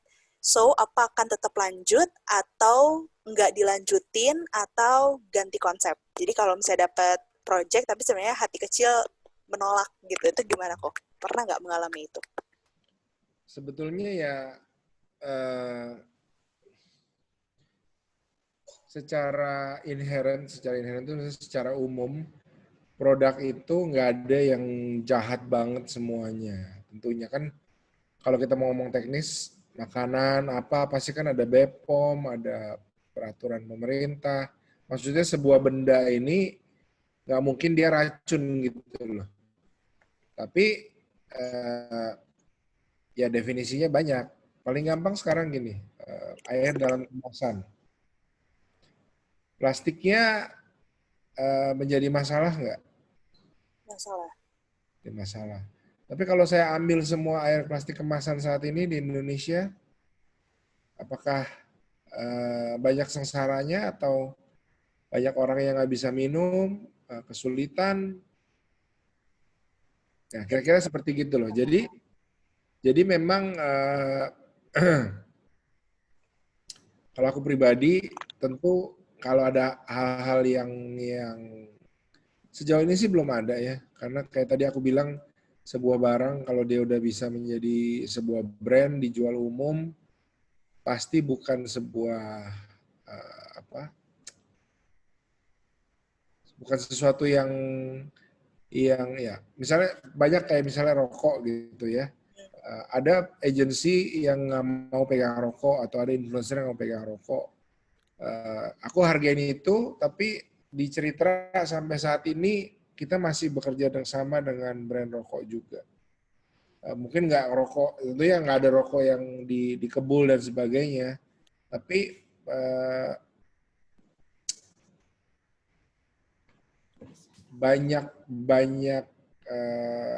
banyak pertimbangan lah. Tapi akhirnya kita masih tetap ambil Dan I think banyak sisi lain yang masih bisa diambil dari setiap berbagai macam produk. Apa yang bikin pusing? Oke, ini pertanyaan terakhir kok. Jadi ada yang bertanya seperti ini. Ingat nggak karya pertamanya Ko Edward? Dan kalau dibandingkan dengan yang sekarang ini, bagaimana penilaian Koko terhadap karya-karya itu? Dibandingkan dengan karya pertamanya Koko. Ingat, dan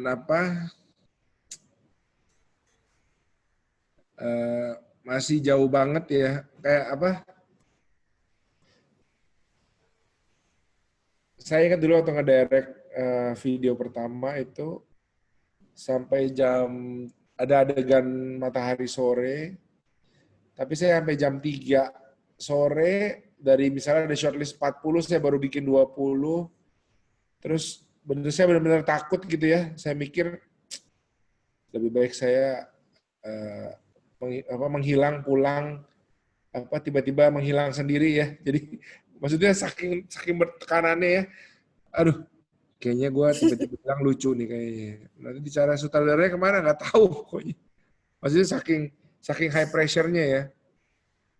Saking high pressure-nya dan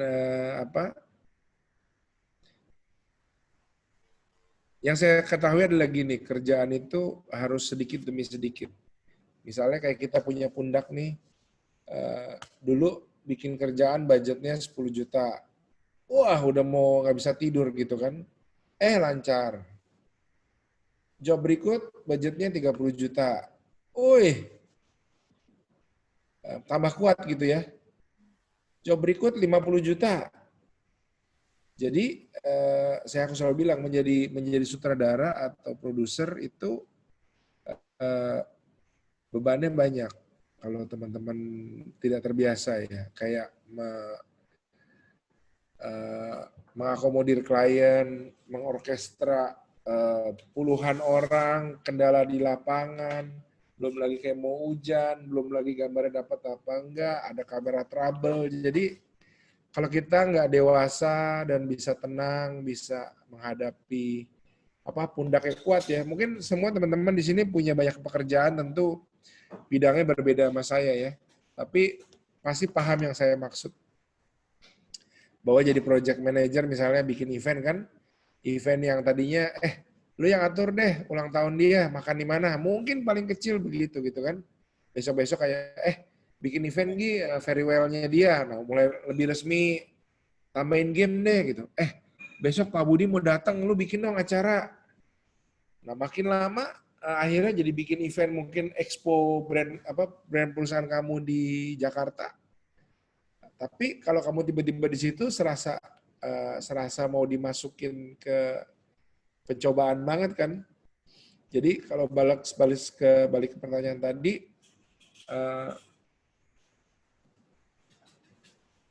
saya ingat banget pekerjaan pertama saya, dan kadang bukan malu mungkin ya, kadang ngilu-ngilu geli-geli gitu ya, karena melihat begitu banyak dulu saya masih belum jago lah gitu ya. Not bad, sebetulnya not bad. Cuman lebih ke, dulu tuh kerjaan saya lebih bertele-tele, lebih takut orang nggak ngerti, jadi shotnya terlalu banyak gitu ya. Jadi sama seperti banyak profesi juga, semakin kita senior, kita semakin menjadi percaya diri. Kalau kita di set suka bercanda, kalau sutradara baru, take-nya banyak gitu ya. Jadi action, oke ulang, sekali lagi, sekarang coba pakai ini, action, cut. Jadi bisa sampai 7-8 gitu. Tapi kalau yang senior gitu, action, cut. Oke, next. Pak, cuma 1. Iya, udah dapat kok gitu. Jadi mungkin itu hal yang banyak yang berubah dari pekerjaan saya. Tapi semoga secara soul, secara cerita tetap fokus dan tetap tidak berubah. Itu sih. Oke, terima kasih Ko Edward. Untuk terakhir nih closing statement dari Ko Edward. Tidak hanya Ko Edward, kita semua di sini juga punya sosial media, mungkin itu Facebook atau Instagram gitu ya. Nah, ada nggak sih kok apa ya, pesan-pesan buat kita ini supaya optimal gitu menyuarakan dalam hal ini konteksnya kebenaran gitu ya melalui media sosial yang kita punya. Mungkin saya bilang media sosial itu banyak jeleknya, tapi ada juga bagusnya. Menurut saya yang paling jelek beberapa hal nih ya, siapa tahu teman-teman sadar. Jadi pertama, kita dilatih membandingkan hidup kita 1000 kali sehari dengan orang lain. Ketika dulu ditawarkan sebagai sebuah alat yang kayaknya harmless ya, oh lu bisa ngecek teman lu lagi di mana, lagi ngapain dia gitu ya. Mungkin mereka yang ciptain Facebook atau Twitter 20 tahun lalu atau 15 tahun atau 10 tahun ya mungkin baru 10 tahun lalu nggak sadar bahwa di saat yang sama kegiatan ngecek-ngecek teman lagi ngapain ini akhirnya membawa julid, membawa iri, membawa sakit hati, membawa kecemburuan. Jadi teman-teman mesti paham itu. Jangan follow orang yang kamu nggak suka. Unfollow aja, nggak apa-apa. Nggak masalah kok. Mereka juga nggak peduli kamu followin apa kagak usah ribet hidupnya dah. Pokoknya kalau lu nggak suka sama dia, kalau lu ngelihat dia hatinya panas, unfollow aja. Follow orang yang kamu beneran suka, menginspire. Follow yang jauh. Follow filmmaker, fotografer yang jauh.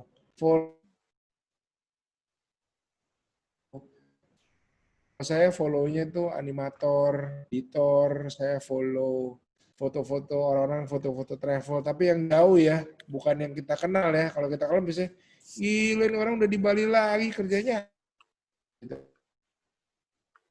Kalau orang kenal jadinya begitu. Kalau siapa di Bali kita nggak peduli kan.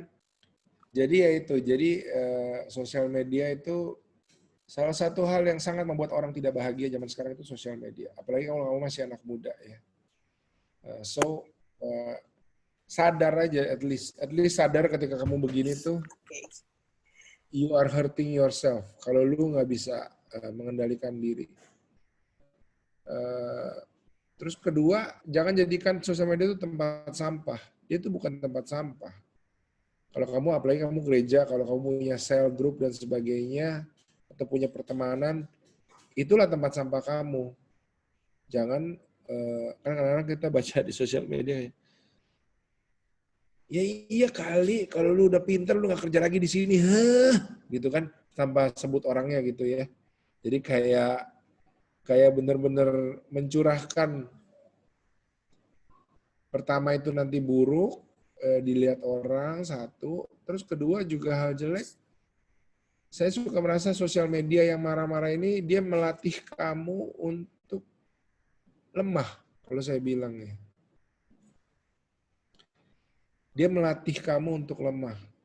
Dia mengajari kamu boleh kok merasa tersinggung, merasa kecewa terus-terusan. Itu kata kunci ya. Saya bukan bilang orang nggak boleh kecewa dan tersinggung tentunya. Kita masih manusia, pelampiasan kekecewaan adalah penting dan sebagainya. Cuman beberapa orang saya lihat terlalu sering.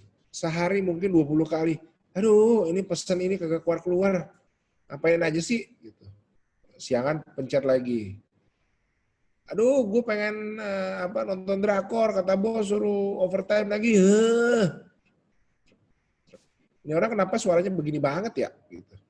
Kadang-kadang kayaknya harmless, tapi if you watch it, day, by hour, by post, by day, by week, by month, dia membentuk karakter kamu. Bahwa it's